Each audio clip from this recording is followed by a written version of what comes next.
उत्तिष्ठ भारतः सर्वे भवन्तु सुखिनः सर्वे भवन्तु निरामया। मैं तुलसी सर आप सभी का स्वागत करता हूं हिंदुस्तान समाचार पत्र के इस सीरीज में। आज है 30 मई, दिन शुक्रवार।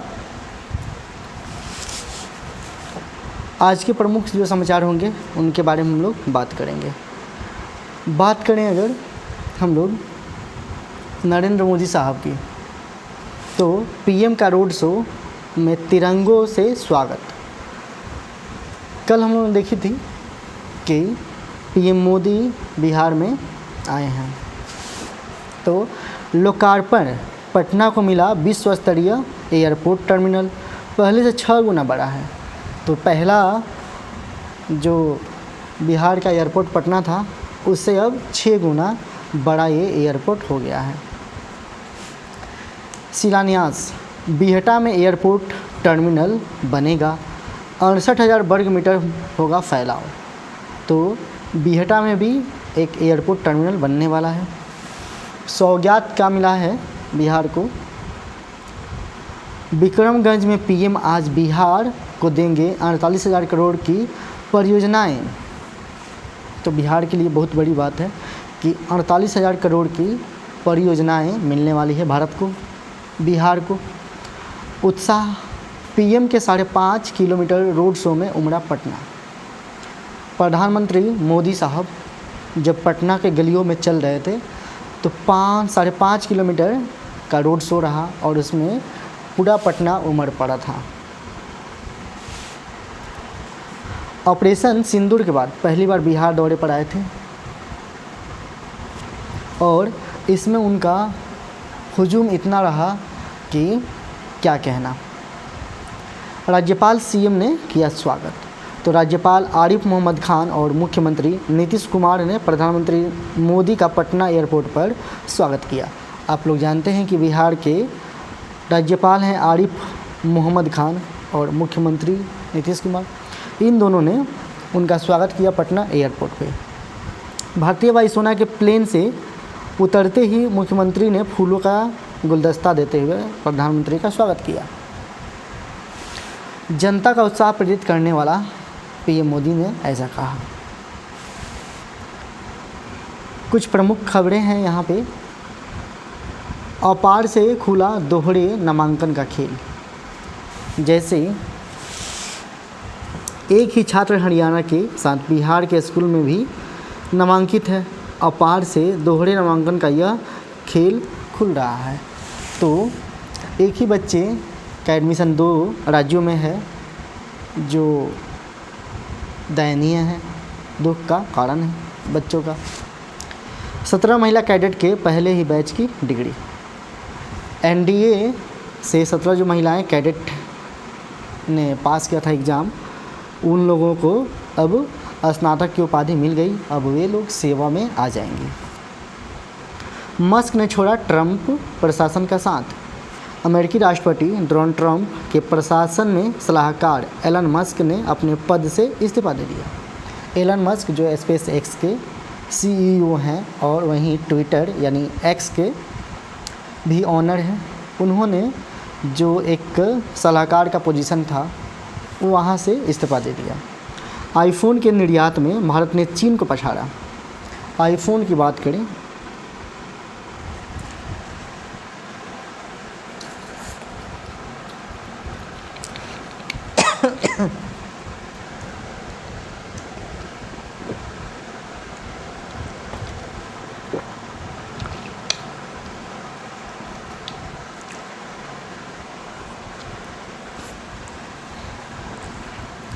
तो लोगों के जुबान पे रहता है आईफोन आईफोन आईफोन। उसमें भारत ने चीन को पछाड़ दिया है उसके प्रोडक्शन में। अमेरिका को आईफोन निर्यात करने के मामले में भारत ने चीन को पछाड़ दिया है। तो निर्यात अब यहाँ पे ज़्यादा हो रहा है। प्रोडक्शन नहीं, निर्यात की बात की गई है। प्रोडक्शन मतलब बनाना होता है। शिक्षा में साकार हों सुधार के सब सपने। एडिटोरियल में कस्तूरी रंजन या जेपी नायक की जो बातें थीं कि कैसे शिक्षा में सुधार हो, उन पे बात करेंगे हम लोग आज के संपादकीय में। यहाँ आदेश एक है, राष्ट्रपति ट्रंप के जवाबी टैरिफ पर रोक। एक बहुत पहले किस्सा चल रहा था अमेरिका में, और वो किस्सा शुरू हुआ था ट्रंप साहब के द्वारा कि टैरिफ जो है कैसे कलेक्ट होते हैं, कैसे कलेक्ट होने चाहिए और उससे कितना बेनिफिट हो सकता है एक राज्य को, एक राष्ट्र को। न्यूयॉर्क की व्यापार अदालत ने अमेरिकी राष्ट्रपति डोनाल्ड ट्रंप के टैरिफ को अवैध करार दिया है और इस पर रोक लगा दी है। अदालत ने कहा कि ट्रंप ने आपातकालीन कानून का गलत इस्तेमाल कर अन्य देशों पर वैश्विक आयात शुल्क लागू किए थे। इस आदेश को ट्रंप की आर्थिक नीतियों के लिए गंभीर झटका माना जा रहा है। 3 जजों ने बुधवार को यह फैसला आज सुनाया। कोर्ट ने उन सभी शुल्कों पर रोक लगा दी जो ट्रंप ने पिछले महीने सभी अमेरिकी व्यापारी समझदार देशों पर लगाए थे। अदालत ने राष्ट्रपति की शक्तियों को कठघरे में खड़ा किया और कहा कि ट्रंप का कई देशों पर एक समान शुल्क लगाने की कोशिश करना संवैधानिक अधिकारों का अतिक्रमण है। अमेरिकी संविधान कांग्रेस को अंतर्राज्यीय वाणिज्य को विनियमित करने की शक्ति देता है। अर्थव्यवस्था की रक्षा का हवाला देकर आयात शक्ति के जरिए कांग्रेस ने इन अधिकारों को नहीं छीन सकते हैं। अदालत ने अपने आदेश को प्रभावी बनाने के लिए 10 दिन का समय दिया है। अब ये मुद्दा क्या है तो उस पर बात करते हैं। फैसले की अहम बातें हैं। अवैध टैरिफ। अदालत ने ट्रंप के उस कार्यकारी आदेश को अवैध बताया जिसमें उन्होंने आपातकालीन कानून का हवाला देकर दुनिया भर के आयात पर शुल्क लगाए थे। यानी इनका कहना ये था कि जो भी हम लोग टैरिफ कलेक्ट करेंगे उससे ही देश चल सकता है। तो वहाँ के जो जनता है, वहाँ की जो जनता है, उनसे टैक्स लेने की आवश्यकता नहीं पड़ेगी। ये था मुद्दा। कुछ टैरिफ बरकरार हैं, जैसे स्टील, एल्युमिनियम और ऑटोमोबाइल पर लगे टैरिफ इस आदेश से प्रभावित नहीं होंगे। मैक्सिको कनाडा पर भी रोक लग गया है। ड्रग तस्करी के बहाने मैक्सिको और कनाडा पर लगाए गए शुल्क को भी कोर्ट ने खारिज कर दिया है। पेंटानिल आधारित टैरिफ भी निलंबित कर दिए गए हैं। चीन, कनाडा और मैक्सिको के फ्रंटलाइन से संबंधित वस्तुओं पर लगाए गए हैं टैरिफ भी निलंबित कर दिए गए हैं। तो टैरिफ काफ़ी मुद्दा जोर पकड़ा था। बलियावी बने राज्य अल्पसंख्यक आयोग के अध्यक्ष। तो यहाँ एक न्यूज़ अच्छी है। राज्य सरकार ने बिहार राज्य अल्पसंख्यक आयोग का पुनर्गठित किया है। बिहार राज्य के समाचार है। जदयू के पूर्व सांसद गुलाम रसूल बलियावी को आयोग के अध्यक्ष का एवं पटना सिटी निवासी लखविंदर सिंह तथा गया के मौलाना उमर नूरानी को उपाध्यक्ष मनोनीत किया गया है। अध्यक्ष सहित 11 सदस्यीय बिहार राज्य अल्पसंख्यक आयोग में 1 अध्यक्ष, 2 उपाध्यक्ष, 8 सदस्य बनाए गए हैं। गुरुवार को अल्पसंख्यक कल्याण विभाग के सचिव सोहेल ने आयोग के पुनर्गठन को लेकर अधिसूचना जारी की। तो नाम याद रखना है क्या, इनका नाम है गुलाम रसूल बलियावी। ट्रक से टकराया टेम्पो, सिवान के 2 समेत 4 लोगों की मौत। दुखद समाचार है कि ट्रक से टेम्पो टकराया है। सिवान जिला के डुमरिया घाट के पास की घटना है। IRCTC केस में लालू पर फैसला सुरक्षित।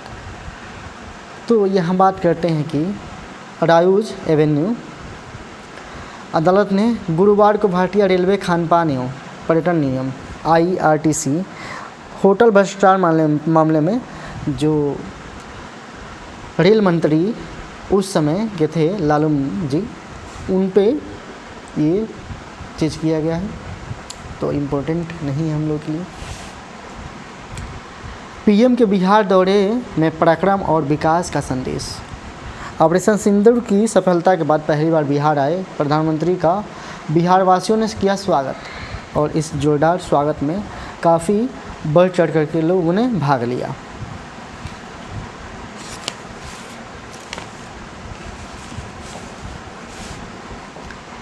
मिस वर्ल्ड 2025 एक दिन बाकी, सामने आएंगे विश्व सुंदरी। तो मिस वर्ल्ड 2025 के नाम का ऐलान शनिवार को होगा। हैदराबाद में।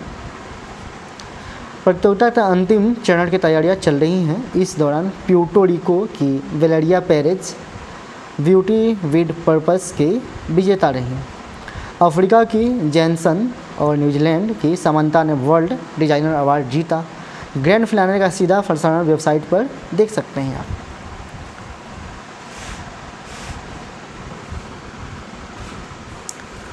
चालीस फाइनलिस्ट में भारत की नंदिनी भी शामिल हैं। मिस वर्ल्ड के लिए 40 फाइनलिस्ट में भारत की नंदिनी गुप्ता शामिल हैं। दुनिया भर की प्रतिभागियों में नंदिनी को टॉप मॉडल चुना गया है। मिस वर्ल्ड के नियम के अनुसार टॉप 40 में 4 महाद्वीपों की 4 प्रतिभागी शामिल होती हैं।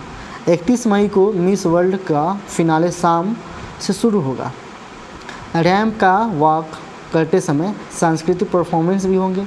इसमें शीर्ष 5 से 5 मंच पर ही सवाल किए जाएंगे। जिसका जवाब अच्छा होगा उन्हें विजेता चुना जाएगा। तो इसमें कॉमन सेंस, बोलने की शैली, आपका पहनावा, सारा कुछ का जजमेंट होता है। 108 देशों से प्रतिभागियों ने हिस्सा लिया है।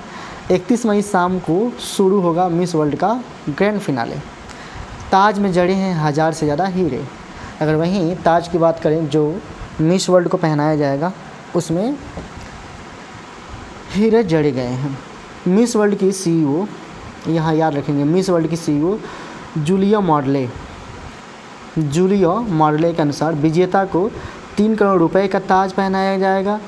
इसमें नीलम के अलावा 175.49 कैरेट के 1770 छोटे छोटे हीरे और 18 कैरेट के वाइट सोना होगा।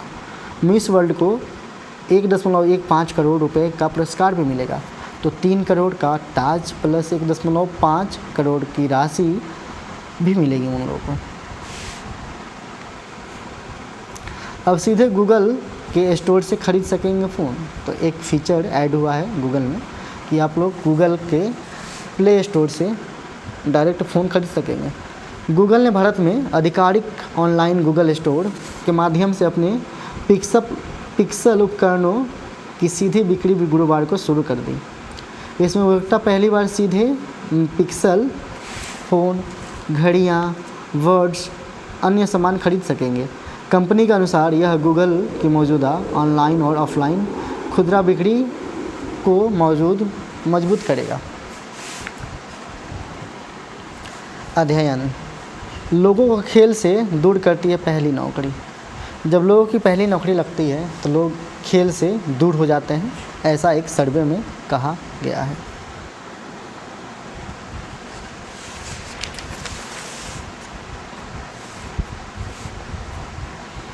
सीबीआई की प्राथमिकी को लालू प्रसाद ने चुनौती दी।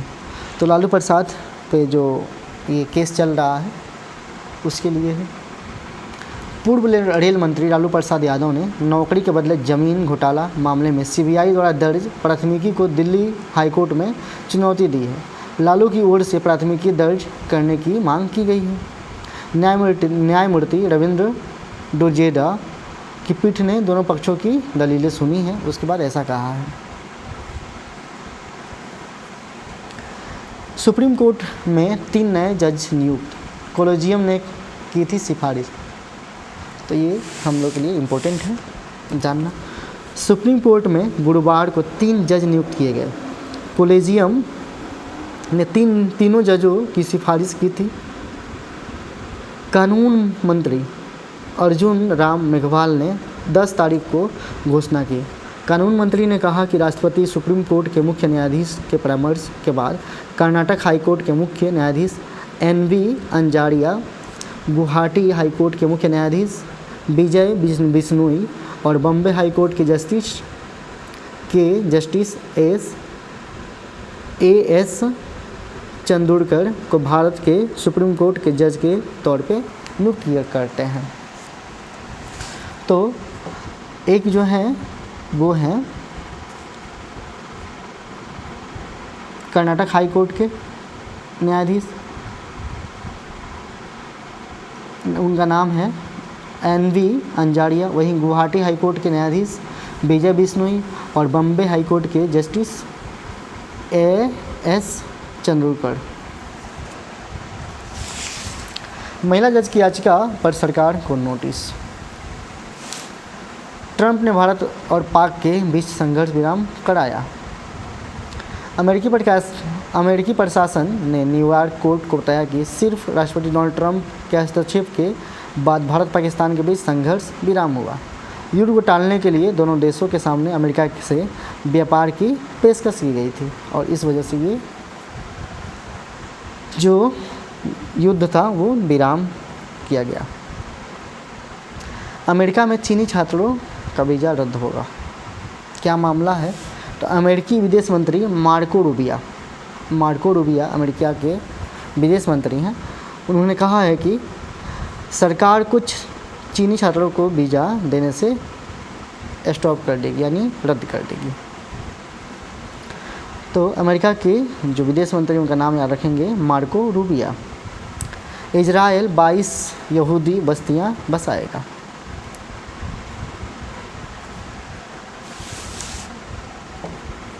वायु प्रदूषण के कारण 2045 तक हृदय रोग से मौतें 3 गुना बढ़ जाएंगी। तो ये एक सर्वे है और इसको ध्यान से सुनना है, जानना है। नई दिल्ली, वायु प्रदूषण के कारण 2045 तक पूरी दुनिया में हृदय रोग से मौतों की संख्या बढ़ जाएंगी।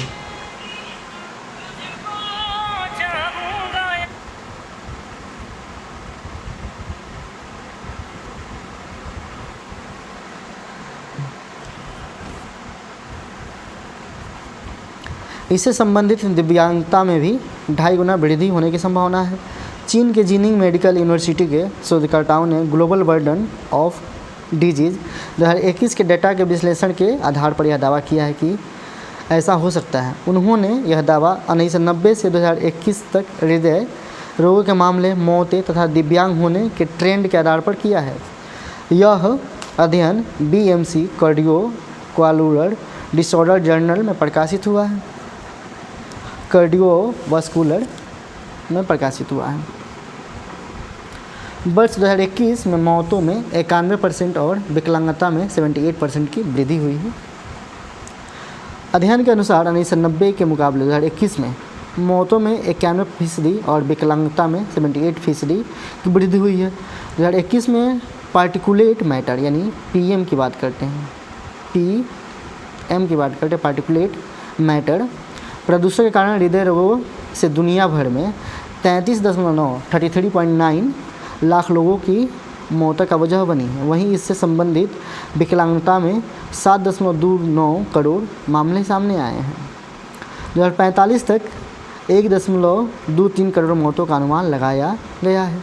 वहीं विकलांगता में 25 करोड़ से भी अधिक होने का अंदेशा लगाया गया है। भारत में हृदय रोगों से मौतों में दोगुनी वृद्धि। अध्ययन के अनुसार भारत में हृदय रोगों से होने वाली मौतों में 1990 के मुकाबले 2021 में दोगुनी वृद्धि हुई है।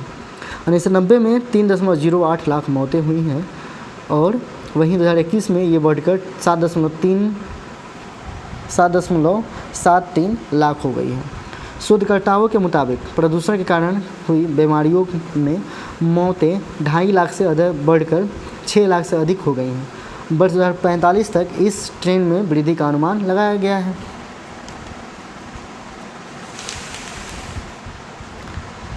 अगर प्रदूषण के कारण इस बीमारी से विश्व स्तर पर बात करें तो 2021 में अफ्रीका में 2,39,000, वहीं यूरोप में 3,81,000, अमेरिका में 1,44,000, दक्षिण पूर्व एशिया में 10,81,000 नहीं 1,08,000 इकाई दहाई सैकड़ा हज़ार 10,81,038। वहीं प्रशांत क्षेत्र में बात करें तो 11,84,000 और पूर्व मध्य क्षेत्र में 36 लाख का आंकड़ा है। 36 लाख है, 3,60,000 का आंकड़ा है। सरकारी दक्षता विभाग को सौंपा गया जिम्मा। 30 मई को ही कार्यकाल समाप्त होने वाला था, तो एलन मस्क ने ट्रंप प्रशासन का साथ छोड़ दिया है और वे यहाँ से रिटायर हो गए हैं, यानी उन्होंने इस्तीफ़ा दे दिया है। इनमें कुछ दखलंदाजी के भी मामले आए थे और टेस्ला सीईओ और राष्ट्रपति ट्रंप के बीच कुछ मतभेद भी चल रही थी, इस वजह से इनका इस्तीफ़ा दिया जाना तय हुआ है। कनाडा के जंगलों में लगी आग बेकाबू हो गई है। कनाडा के मैनिटोबा प्रांत में आग लगी है और ये आग जो है काफ़ी तेज़ी से फैल रही है। जैसे आप लोग जानते हैं कि कनाडा का कैपिटल ओटावा है और ओटावा के जस्ट कुछ दूर बाद मोन्टोबा वाले क्षेत्र में ये आग फैल रहा है। स्थिरता और शांति पर जोर। क्रिस्टोफर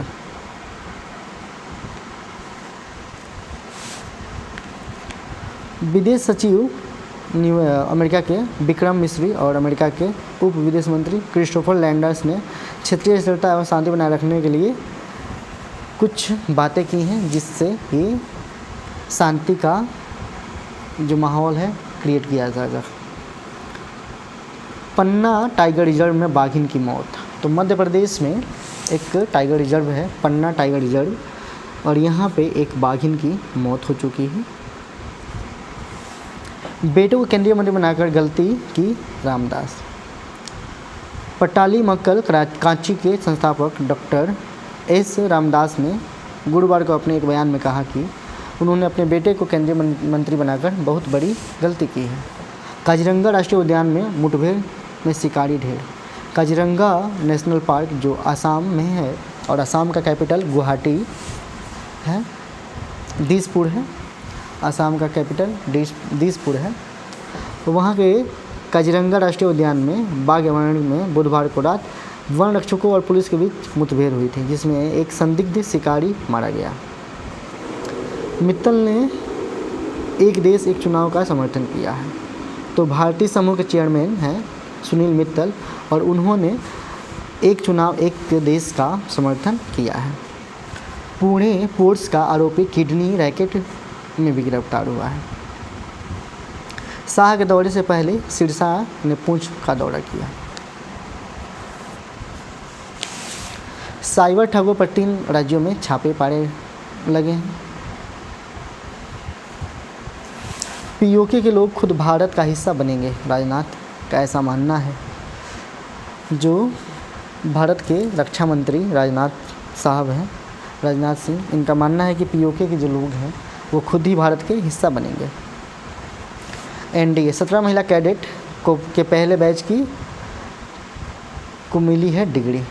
तो कल हम लोग देखे थे कि एनडीए के फॉर्म कैसे भरे जा सकते हैं और कैसे आप अधिकारी बन सकते हैं एनडीए के एग्ज़ाम से। जम्मू में आतंकियों के 2 मददगार गिरफ्तार हुए हैं। एक भी रक्षा प्रोजेक्ट समय से पूरा नहीं हुआ, वायुसेना प्रमुख ने ऐसा कहा है। भारतीय उद्योग परिसंघ के वार्षिक सम्मेलन को संबोधित करते हुए समय सीमा का पालन नहीं होने का सीधा असर सैन्य तैयारियों पर पड़ा है। जैसे वायु सेना प्रमुख air chief marshal AP Singh हैं। एपी सिंह हैं आपके वायुसेना प्रमुख, और उन्होंने प्रोजेक्ट में देरी को लेकर चिंता जताते हुए कहा है कि मैं सोच नहीं सकता हूं कि कभी प्रोजेक्ट में इतना समय लग सकता है। अब किन किन बातों के लिए ये इस बात पे जोर दिया गया है, तो ऑपरेशन सिंदूर राष्ट्रीय विजय हुई है, लेकिन उस समय हम लोग को और सतर्क रहना चाहिए था। प्रणाली में कमजोरी ना हो, इस बात का ध्यान रखा जाना चाहिए हम लोगों में। डिज़ाइन का ध्यान देना होगा, तो इन सभी बातों पे इनका जोर है। ऑपरेशन सिंदूर आतंक फैलाने वालों को जवाब था, ऐसा मोदी साहब ने कहा है जब वे पटना में थे।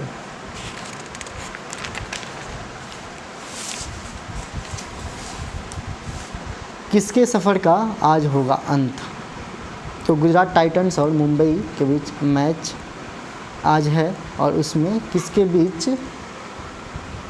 कौन सा ऊँट कहाँ बैठेगा ये देखे जाएंगे। यहाँ पे देखें तो रोहित शर्मा 300 के क्लब में शामिल होने वाले क्रिकेटर बन जाएंगे अगर वो 2 छक्का और लगा देते हैं। वहीं दूसरे 7,000 रन बनाने वाले रोहित शर्मा बनेंगे। आईपीएल में 7,000 रन बनाने वाले दूसरे खिलाड़ी बनने जा रहे हैं रोहित शर्मा, अगर वो 43 रन बनाते हैं। 38 वर्षीय ओपनर अब दूसरे खिलाड़ी बनने जा रहे हैं। वहीं कोहली के जो है 8,606 रन हैं, जो आईपीएल में सबसे ज़्यादा रन गेटर हैं। 18 सीजन खेल चुके हैं कोहली।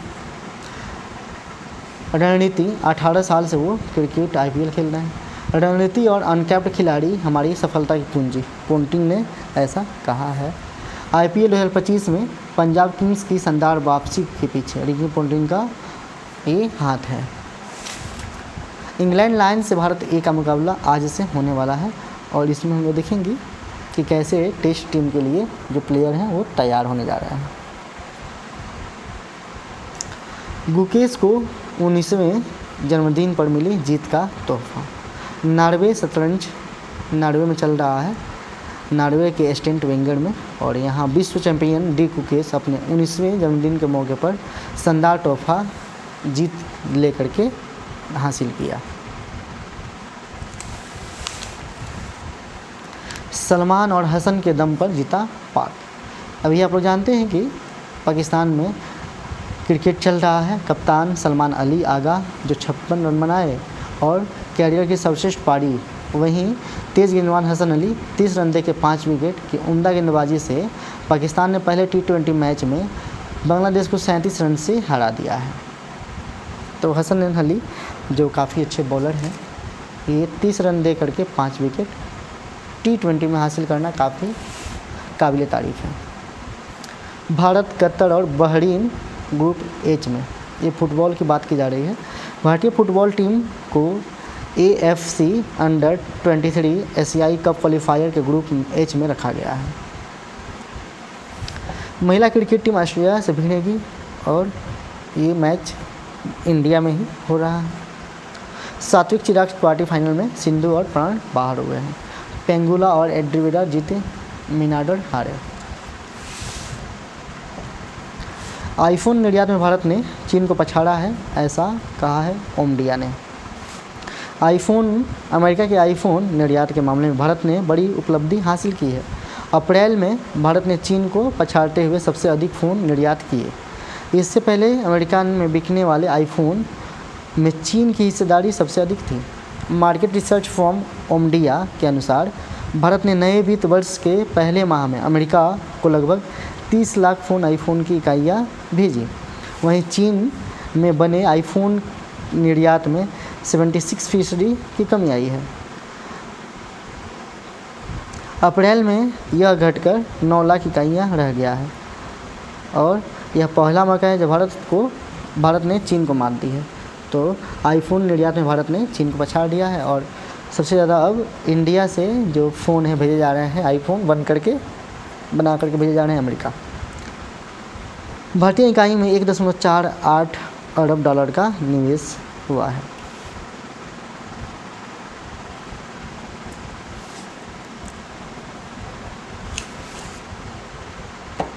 भारत अमेरिका के बीच व्यापार समझौता जल्द होगा। सोना 500 रुपये टूटा, चांदी स्थिर पड़ रही। टैरिफ आरोप से शेयर बाजार में तेजी।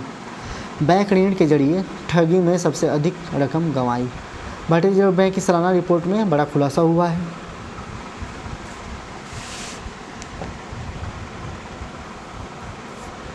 धोखाधड़ी रोकने के लिए खास पहल की गई है। डिजिटल धोखाधड़ी को रोकने के लिए RBI ने बैंक.in बैंकों के लिए और fin.in गैर बैंकिंग वित्तीय संस्थानों के लिए जैसे खास डोमेन पेशकश की प्रस्ताव रखा है। इससे फिशिंग और साइबर हमलों में कमी आएगी और डिजिटल भुगतान प्रणाली पर लोगों का भरोसा बढ़ेगा। केंद्रीय एजेंसी IDBIT इसकी निगरानी करेगा।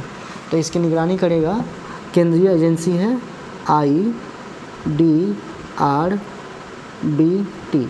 IDBRT इसकी निगरानी करेगा।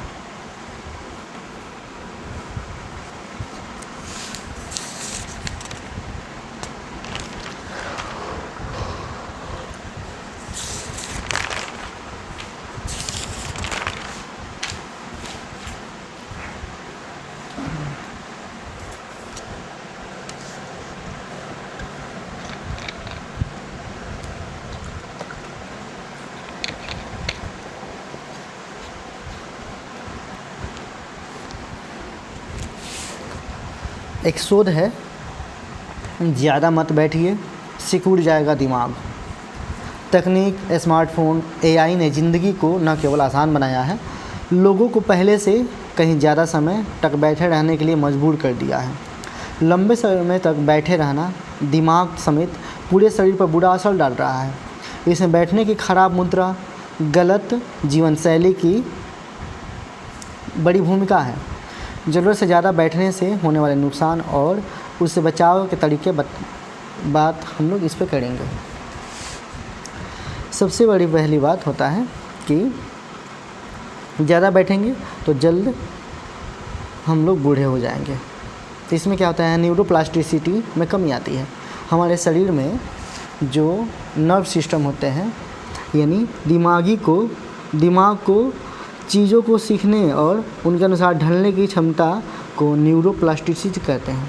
तो कैसा टेंडेंसी जिसमें हम लोग दिमाग की जो चीज़ों को सीखने और उसके अनुसार ढलने की एडेप्टेबिलिटी है, उसको हम लोग न्यूरोप्लास्टिसिटी कहते हैं।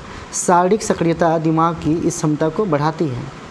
वहीं लगातार बैठे रहने से हमारा मस्तिष्क का लचीलापन और मानसिक सतर्कता घटती है, जिससे निर्णय लेने और समस्याओं को सुलझाने की क्षमता प्रभावित होती है।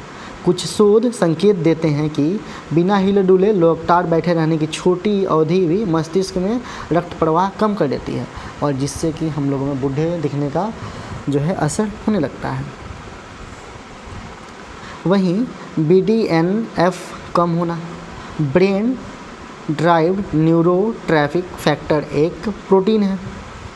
तो BDNF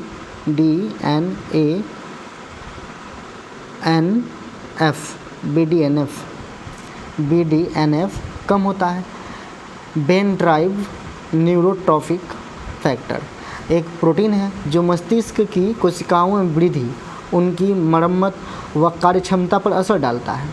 शारीरिक गतिविधियां जहां BDNF स्तर को बढ़ाती है, वहीं निष्क्रियता जीवनशैली इस प्रोटीन का उत्पादन कम कर सकती है। वहीं रक्त संचार में भी कमी आती है। दूसरा, याददाश्त में भी कमी आ सकती है। आपकी याददाश्त लगातार गिरते चले जाएंगे। तनाव और घबराहट भी होती है। तो हम लोग को बहुत लंबे समय तक बैठे नहीं रहना चाहिए।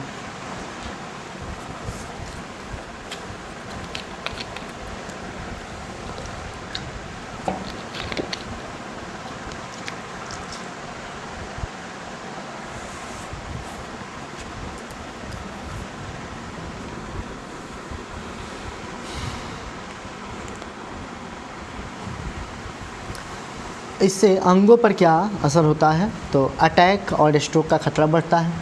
पाचन तंत्र पर असर पड़ता है। हड्डियां कमज़ोर हो जाती हैं। हाई ब्लड प्रेशर का जोखिम होता है। मोटापा और मेटाबॉलिज्म डिसऑर्डर होता है। घटती है फेफड़ों की क्षमता। तो ये सारी बातें हैं। जैसे फेफड़ों की क्षमता बढ़ाने के लिए आप सुबह में प्राणायाम कर सकते हैं। जैसे एक नाक से, ये ऐसे नहीं, काफ़ी एम्फेटिकली इसको कर सकते हैं।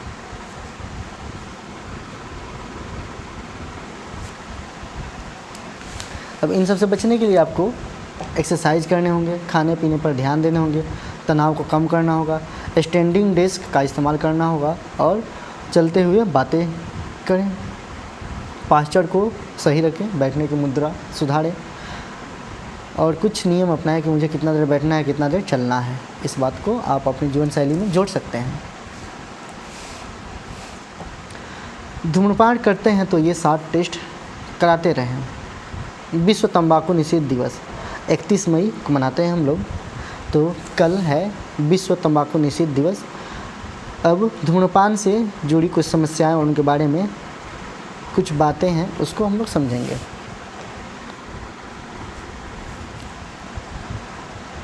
प्रत्यक्ष व अप्रत्यक्ष धूम्रपान सेहत को कई तरह से नुकसान पहुंचाता है। हानिकारक रसायन शरीर में प्रवेश कर कई रोगों का खतरा पैदा कर सकता है। तो डॉक्टर से परामर्श जो ले करके काम करेंगे वो सही बातें होंगी।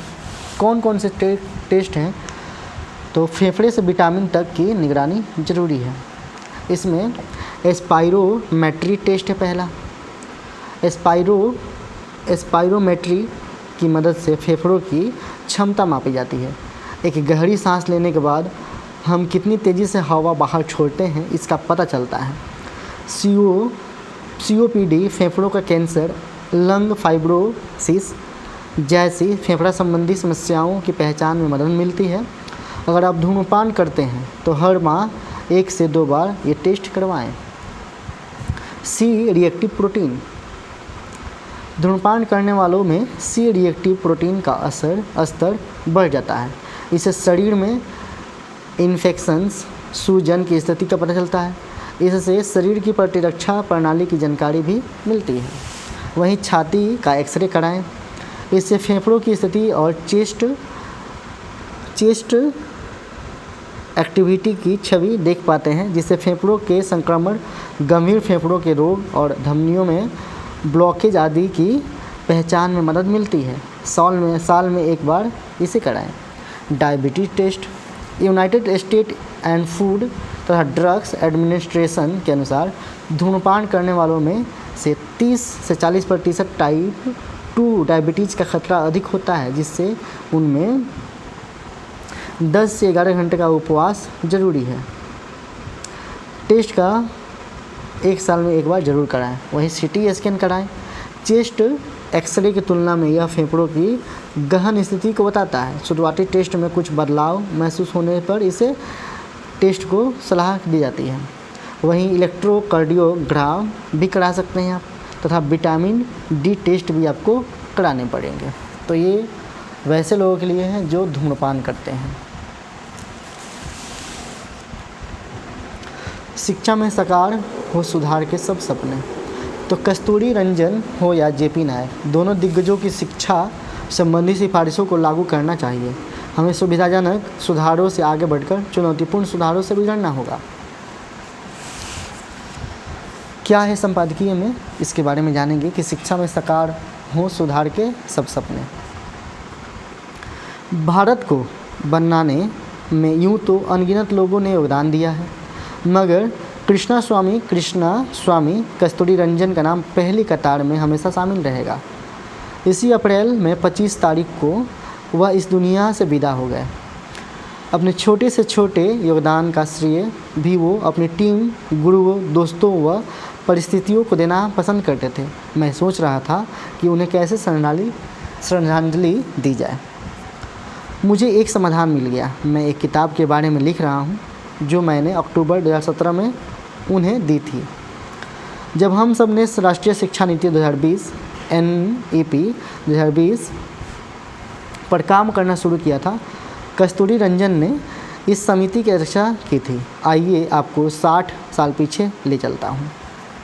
सन 1966 में कोठारी आयोग की रिपोर्ट देश की शिक्षा प्रणाली में बदलाव का पहला व्यापक खाका खींचा था। साल 1968 में इसे राष्ट्रीय शिक्षा नीति के रूप में अपनाया गया था। साल 1968 में इसे राष्ट्रीय शिक्षा नीति के रूप में अपनाया गया था। आयोग के सदस्य सचिव JP नाइक ने इसके मुख्य वास्तुकार थे। 1979 में आई उनकी किताब education commission and operate after शिक्षा के नीति के शुरुआती 1 दशक के क्रियान्वयन का मूल्यांकन करती है। यह उस दशक के ढांचागत सुधार के असाधारण वादे और इसे बेपटरी करने वाली हकीकत दोनों को उजागर करती है। आयोग की सोच शिक्षा को एक बड़ी लोकतांत्रिक ताकत के रूप में फिर से परिभाषित करने की थी। उसने कॉमन स्कूल सिस्टम का प्रस्ताव दिया ताकि अभिजात वर्ग के निजी संस्थानों और कम संसाधन वाले सरकारी स्कूलों के बीच की गहरी खाई पीटी जा सके। आयोग ने माना कि शैक्षिक समानता लाने के लिए शिक्षा तक का पहुंच काफ़ी नहीं है, बल्कि इससे कहीं अधिक प्रयास करने होंगे। इसके लिए सामाजिक मेलजोल की ज़रूरत थी। तो तभी होता है जब सभी पृष्ठभूमि के बच्चे नज़दीक के गुणवत्तापूर्ण स्कूलों में एक साथ पढ़ने जाते हैं। मगर इस नज़रिए को भी भारत की गहरी खंडों में बाँटी सामाजिक व्यवस्था से टकराना पड़ा। राज्य सरकारों में शैक्षिक अलगाव को बनाए रखने वाले मजबूत मतदाता वर्गों से टकराने का राजनीतिक साहस नहीं था। इसमें समाजवादी प्रतिबद्धता का दावा करने वाली हुकूमत भी शामिल थी। नतीजतन एक ऐसे तंत्र का निर्माण हुआ जिसने समानता के आडंबर को जिया, असलियत में विषमताओं को ही मजबूत किया। आयोग के प्रस्तावों को महत्वपूर्ण आर्थिक फैसले लेने की अनिच्छा ने कमज़ोर किया। अगर हम वैश्विक मापदंडों की बात करें तो भारत के विकास की ज़रूरतों का गहराई से अध्ययन करें तो सकल घरेलू उत्पाद का 6% हिस्सा शिक्षा को आवंटित करने का प्रस्ताव एक कार्रवाई योग्य सिफारिश थी, मगर इस लक्ष्य तक उस पहले दशक में भी नहीं पहुंच गया, बल्कि 1970 के दशक के शुरुआती में खर्च बमुश्किल 2.8% के आसपास ही किया गया। नाइक बताते हैं कि इसने एक के बाद एक दूसरी विफलता को जन्म दिया। तब शिक्षकों का वेतन बहुत कम था, प्रशिक्षण के लिए संसाधनों की कमी थी और बुनियादी ढांचे का विकास त्रासद रूप से पिछड़ गया। व्यावसायिक शिक्षा की भी उपेक्षा की गई, जबकि इसे स्कूली शिक्षा और रोजगार के बीच समेत सेतु के रूप में देखा गया। 1970 के दशक के मध्य देश के माध्यमिक स्कूलों में दाखिले की ढेर 5% से कम हो गई, जबकि लक्ष्य 50% रखा गया था। इसी तरह आयोग की सिफारिशों को एक और बुनियादी शैक्षिक सशक्तिकरण की भी निराशाजनक स्थिति में पहुंच गई। बेशक शिक्षकों ने एक प्रशिक्षण संस्थान उभरे, लेकिन नियमों और असंगत मानकों के कारण उनका प्रभाव कम हो गया। साल 1973 में एक निगरानी संस्था के रूप में राष्ट्रीय शिक्षा समिति परिषद का गठन किया गया, लेकिन उसकी सिफारिशों की राज्य सरकारों ने लगातार अनदेखी की और जल्द ही यह निष्क्रिय कर दी गई। पेशेवर तरीके से जो पुनर्जागरण होना चाहिए था, वह एक और कागजी फाइल बनकर रह गई। शिक्षकों की स्वायत्ता और रचनात्मक सख्त प्रशासनिक मानसिकता का शिकार बन गई। नाइक ने ऐसी कई वजहों की जानकारी दी है जिनके कारण शिक्षा नीति की क्रियान्वयन नहीं हो सका। पहली वजह हमारे पास जवाबदेही तय करने वाले तंत्र की कमी थी। आयोग की सिफारिशें अनिवार्य होने के बजाय सलाह भर रहीं, जिसके कारण सरकारों ने चुनौतीपूर्ण सुधारों को अनदेखी करते हुए उन्हीं तत्वों को अपनाया जो उनके लिए सुविधाजनक थे। दूसरी, केंद्र की नीयत और राज्यों का क्रियान्वयन के बीच अंतर्निहित तनाव के समाधान के लिए बहुत कम प्रयास किए गए। हमें नीति की मूल भावना को बरकरार रखते हुए उसमें स्थानीय संसाधनों को जोड़ने की ज़रूरत थी। आयोग ने इसलिए शैक्षिक मामलों के पर्याप्त स्थानीय स्वायत्त की वकालत की, मगर व्यवहार में यह हर एक स्तर पर केंद्र की नौकरशाही में फंस गई। नाइक के मुताबिक शायद सबसे अहम वजह यह थी कि इन सुधारों की मांग करने वाला कोई टिकाऊ जन दबाव न बन सका। भूमि सुधार या भाषाई आंदोलनों के विपरीत, जिनकी आम लोगों के बीच जगह बनी, शिक्षा सुधार की काफ़ी हद तक कुलीन वर्ग की चिंता बने रहे। नतीजा यह हुआ कि बाद के सरकारों ने शिक्षा को प्राथमिकता के मामले में दूसरे पायदान पर रखा, जिसके कारण इसको बजटीय कटौती से जुड़ना पड़ा।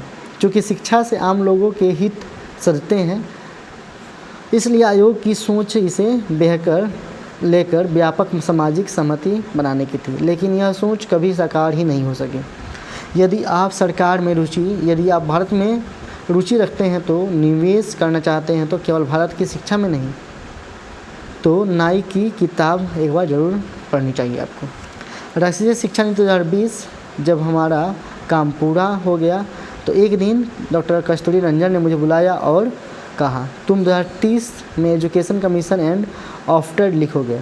यह कोई सवाल नहीं था।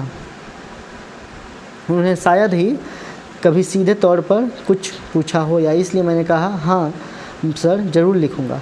अब यही उनके लिए श्रद्धांजलि हो सकती है जिसे वह भी ठुकरा नहीं पाएंगे। मगर इनके लिए हमें जेपी नाइक के अनुभव से सीखना होगा और राष्ट्रीय शिक्षा नीति 2020 को लागू करना होगा। अगर इसे पूरी तरह लागू न भी कर सके तो एक जायज़ हद तक ज़रूर लागू किया जाना चाहिए। तो शिक्षा में सुधार बहुत ज़रूरी है।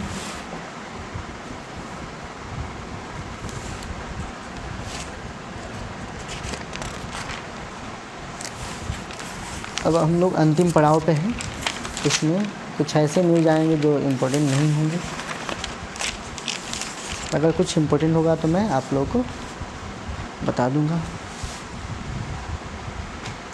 विश्वविद्यालय में शिक्षक बनने के लिए देनी होगी लिखित परीक्षा। तो ये न्यूज़ है आप सबके लिए कि इसी साल विश्वविद्यालय और कॉलेजों में सहायक प्रोफेसर नियुक्ति की वैकेंसी आएगी। 9 प्रधान से होगी 2500 से अधिक सहायक प्रोफेसरों की नियुक्ति। पुराने प्रावधान में बदलाव की तैयारी। राज्य विश्वविद्यालय सेवा आयोग से होगा चयन। लिखित परीक्षा में 80%, 10% कार्य अनुभव और 10% साक्षात्कार के अंक मिलेंगे। 2020 में 4638 पदों के लिए बिहार राज्य विश्वविद्यालय आयोग ने ये कंडक्ट कराया था एग्ज़ाम। 2014 में 3364 पदों के लिए बीपीएससी से चुनाव हुआ था। वहीं 1998 में राज्य विश्वविद्यालय सेवा आयोग से टीचर चुने गए थे।